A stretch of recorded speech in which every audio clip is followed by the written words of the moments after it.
لعن الذين كفروا من بني إسرائيل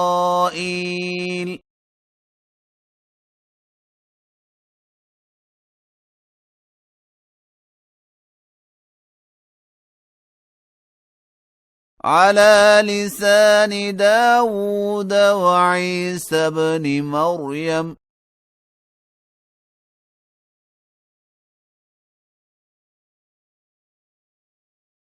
ذلك بما عصوا وكانوا يعتدون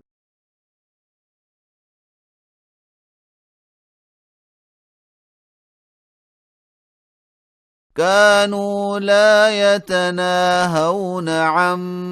منكر فعلوه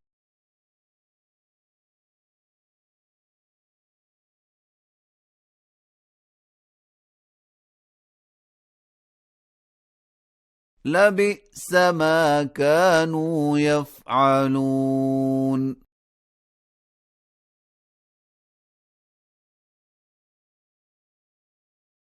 ترى كثيرا منهم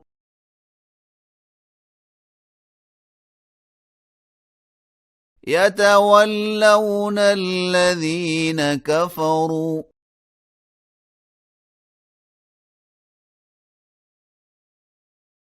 لبئس ما قدمت لهم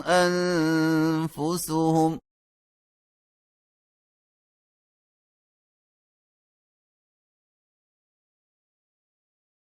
أن سخط الله عليهم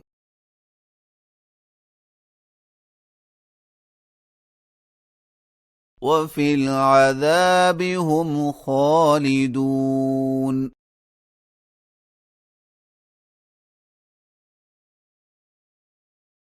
ولو كانوا يؤمنون بالله والنبي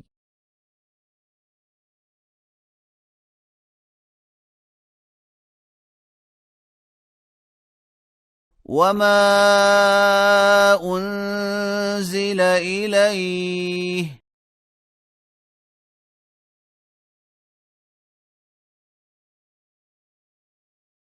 ما اتخذوهم أولياء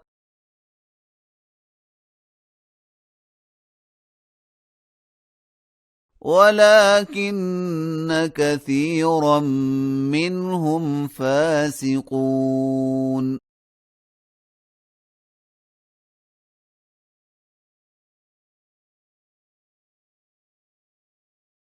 لتجدن أشد الناس عداوة للذين آمنوا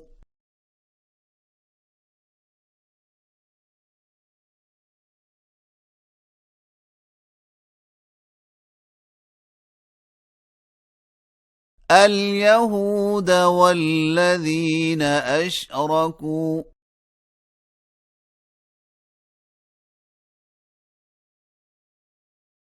ولتجدن أقربهم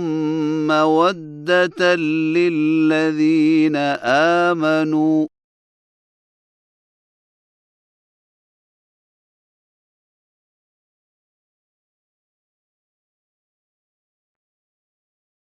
الذين قالوا إنا نصارى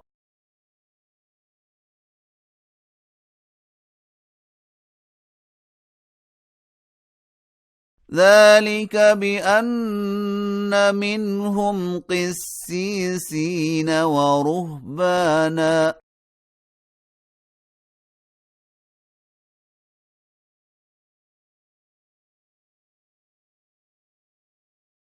وأنهم لا يستكبرون